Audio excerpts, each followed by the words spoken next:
Hi everyone, welcome to the live analysis session for IPMAT Rohtak 2023. So this is one of the most sought after exams or the institutes for IPM programs. And I know that all of you have been waiting for this analysis for the last 1 or 2 hours. Now, we've also done an Insta live today, and I've interacted with a lot of students to understand how the paper was. And based on the first impressions that we've got from the students, we've come out with this analysis. So I hope we are able to capture the essence of the exam in this analysis, and we are able to give you a good understanding of how the paper was and what to expect in terms of difficulty and the number of questions to be attempted or a good score. All right. So IPMAT Rohtak, first of all, was conducted today from 9 a.m. to 11 a.m. in the morning slot. The reporting time was 8:30 a.m.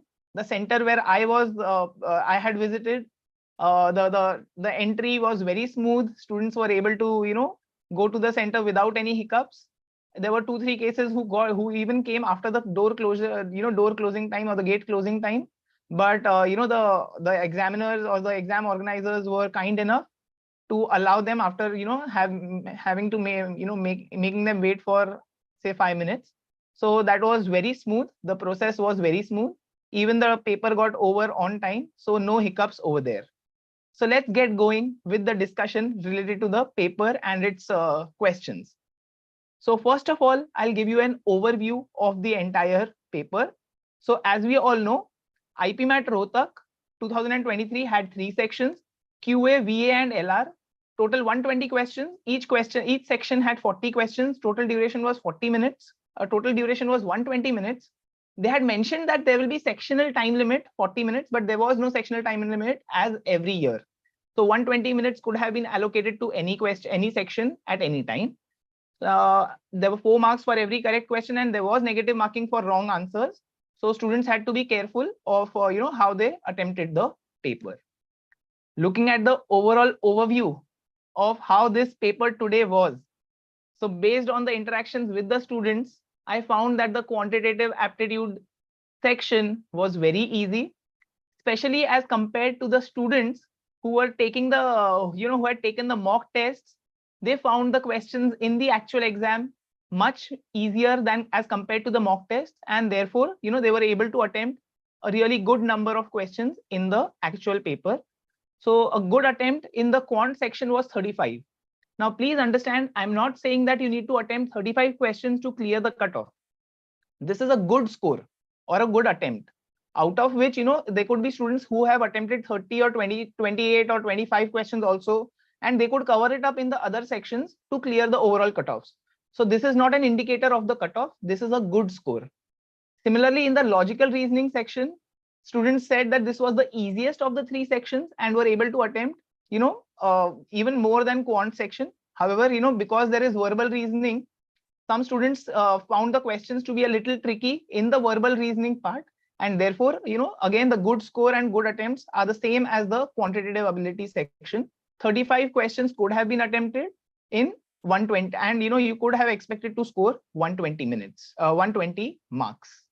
As far as the verbal ability section is concerned, verbal ability section, there were the question types, the typical difficult questions, which is RC, were on the easier side, but there were some new introductions and there were some tricky questions also, because of which the good attempts have been kept at around 32 questions, and students could have expected to score around 110 marks in the verbal ability section.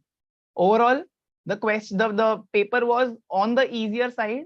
You can say it was easy or easy to moderate at best. Okay. Students could have hoped or expected to attempt around 100 questions, and a good score would be around 330. Expected cutoff could increase slightly or maybe remain the same, but we don't expect the cutoffs to go down as compared to the previous year. So therefore, the cutoffs would be around 315 is what our estimate is. We'll wait and watch how it goes. Okay. So this was the overall review. Let us quickly have a look at what kind of questions came in each section and how each section looked in the IPMAT Rohtak 2023. So quantitative ability section. Again, we already discussed, good attempts are around 35, good score would be 120, level of difficulty was easy. The section was dominated by arithmetic, and there were a lot of questions which were direct applications of the formulae. So you didn't have a lot of twists and turns involved. There were almost 2 to 3 questions from each: percentages, profit loss, SICI. So almost 7 to 8 questions across the three topics together. Ratios, averages, mixtures, and allegations, roughly around 5 to 6 questions from these two these topics. Time, speed, distance, time and work, around 6 to 7 questions. Now these are all first impressions collected from students, various students, and different students who have taken the test at these at today itself. So these are memory based numbers that we've got. It could be 1 or 2 questions up and down, but yeah, you can easily you can easily take this as a reflection of the actual paper only. So time, speed, distance, there were 6 to 7 questions. Surprisingly, there were no questions on log or indices and surds. Linear, quadratic equations and inequalities, the questions were very easy. They were very simple questions. The feedback that I've got from students is that even a 7th, 8th grade student could have solved these questions on inequalities, the basic questions on inequalities, very easily. Progressions, there was 1 question. There were questions on geometry. So there were questions on geometry. There were 3 to 4 questions on geometry. One typical question that most students have reported was based on rhombus, and most of the other questions were based on mensuration, that is calculation of area and volume. Coordinate geometry, I guess the question was not there in the quantitative ability section, but it was there in the logical reasoning section under data sufficiency. So coordinate geometry as a topic was not tested in the QA section. Set theory, P and C probability. Now set theory and P and C, there were 1 question each. In probability, the questions were there were 2 to 3 questions in probability, but again the level of difficulty was very basic. So if you had a basic understanding of probability topic, you could have handled these questions very easily. There was 1 question on trigonometry, which was based on heights and distances. So tree breaking down, you would have come across these questions in the mock tests also, and in the IMS material as well. So this was a typical question of heights and distances from trigonometry. Surprisingly, there were no questions from functions and graphs.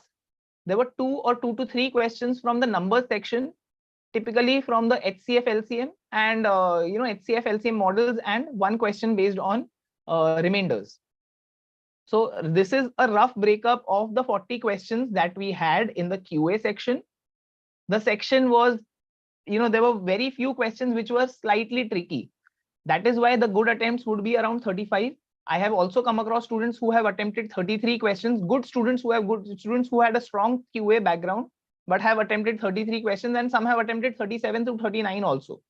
So I assume that the good attempts would be around 35. And one should be able to score, if you are strong in maths, you should be able to score around 120 marks in this section. Okay, level of difficulty, as we already discussed, was easy. Moving on to the next section, that is logical reasoning. Now logical reasoning, again, logical reasoning was easier. From the analytical reasoning side, there were 5 questions from blood relations, some 2 or 3 questions from coding, decoding, and number series, which I've not got a lot of details about. There were a couple of questions from directions, and surprisingly, there were 3 sets of 4 to 5 questions each from linear arrangement, circular arrangement, and matrix arrangements. These 3 questions, these 3 sets totally comprise. These were very straightforward sets of seating arrangement and matrix arrangements. The data was very straightforward. If you know the clues in arrangements, there are certain questions which have direct data which can be entered in the table or the arrangement, and there is something which is indirect. So most of the data given was direct, and that is why these sets were a must solve. These were sitters, and easily, one could have easily attempted these 14 to 15 questions of arrangements, different arrangement based sets in the given duration. There were data sufficiency questions, and these data sufficiency questions were a little tricky. and they have always been tricky, and here again they were not very simple or straightforward. There was some amount of conceptual depth required to be able to attempt all the 5 to 6 questions of data sufficiency. Therefore, out of the five to six data sufficiency questions, it could be possible that a student is able to attempt only 3 or 4 questions with confidence. There were no questions on data interpretation at all, neither in the QA section nor in the LR section. There were 2 to 3 questions of quantitative comparison, which if you have been preparing for NPAT or if you have taken the NPAT exam, you would have come across it in NPAT also. These are questions where you're given 2 quantities, like, A is, there's a side A and there's a side B in a table. And in the column A, they'll fill in some value, say x square plus 2x plus 3, or whatever, some quantity in the on the side A and some quantity on the side B, and you have to identify whether A is greater than B, A is less than B, or greater than equal to, or less than equal to, or maybe a relation cannot be determined. Something of that sort is known as quantitative comparison. So there was 2 to 3 such questions in the LR section of IPMAT Rohtak. Apart from that, if we come to the verbal reasoning part, in the verbal reasoning we had syllogisms and the typical questions from the verbal reasoning part, that is strengthening or weakening the argument, statement conclusion and assumption types questions, cause and effect type of questions. Here again, the feedback that I've got from students who are who've been doing really well in the mock tests, who have a genuine understanding of the paper, was that the strengthening and the weakening argument question types were a little tricky and they were not straightforward. Some of the other questions were quite straightforward.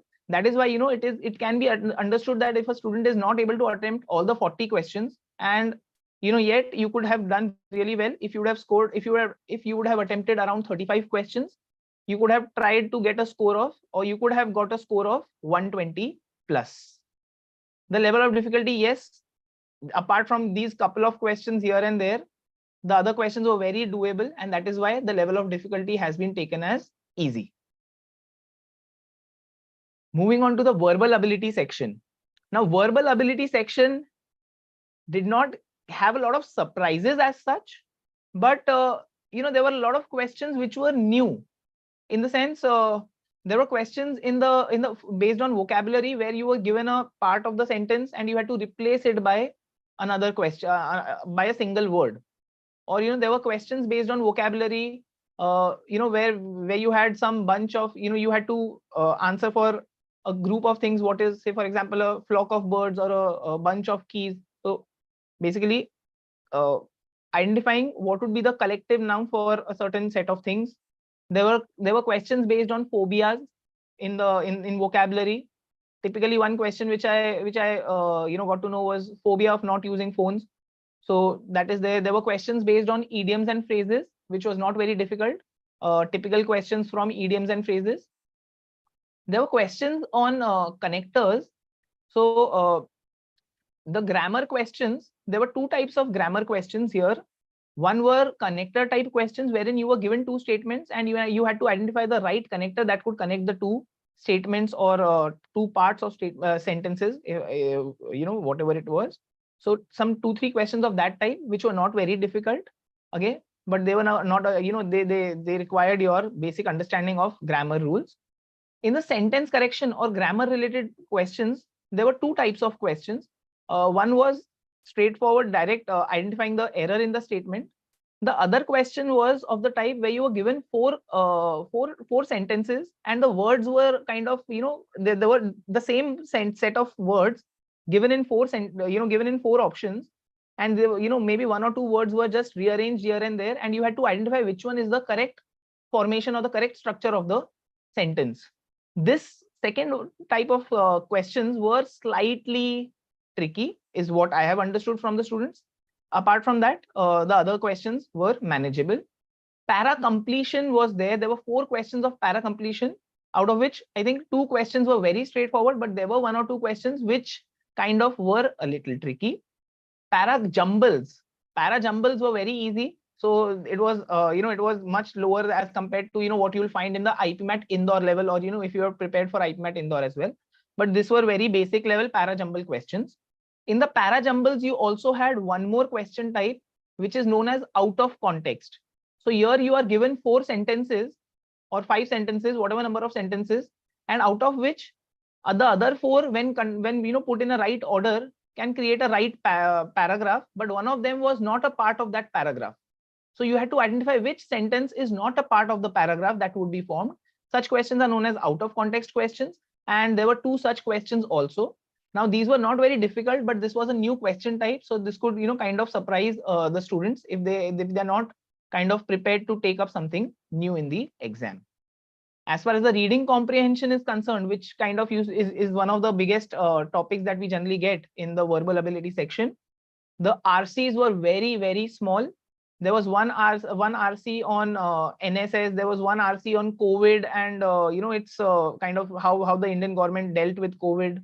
These were kind of 2 very small RCs, which had the smallest one had 2 questions, the other one had 3 questions, the COVID one, and these were hardly 8 to 10 lines of in an RC. So it's not even a small, it's a mini kind of a paragraph. It's not even a comprehension. So these were very small RCs that you had. And as far as the longest one is concerned, that was also very short as compared to the other exams. So therefore the RCs were a bonus. You had 9 questions, almost 8 to 9 questions on reading comprehension. And this kind of constituted your verbal ability section. Because there were some new type of questions, and because there were tricky questions in in the sentence correction part or something like that, I've rated that as easy to moderate. Even with the difficulties of the new question types that that popped up in the exam, you could easily have attempted 32 questions. Maybe not easily, but if you are good at verbal, you could have attempted 32 questions. If you're not so great at verbal, even then you could have attempted at least around 28 questions or 27 to 28 questions in the verbal ability section. So our take is good attempts would be 32 and a good score would be 110.